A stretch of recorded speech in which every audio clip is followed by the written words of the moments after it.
How to change language on expert option account. Hi everyone, welcome back to Trading for Beginners. Today in this video, I'm gonna guide you through a quick and easy step to change the language setting on expert option via website or desktop. First things first, launch open any web browser on a computer and in the URL box type in expertoption.com and search. Make sure you're logged into your expertoption.com account, and once you're signed into this homepage, go ahead and click on this gear button at the bottom left corner. Now this will open up the settings button. Under General Inside Settings, look for language and click on it. Now you'll see a list of available languages appearing on the screen.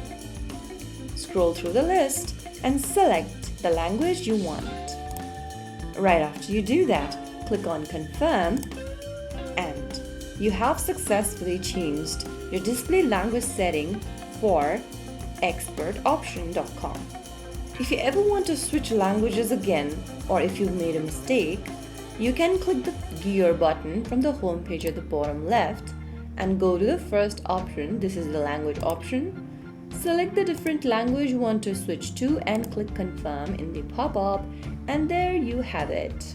That is how you easily change your language setting on expertoption.com. If you found the video helpful, don't forget to like, share and subscribe to our channel. I will be back again in the next episode. Thank you for watching.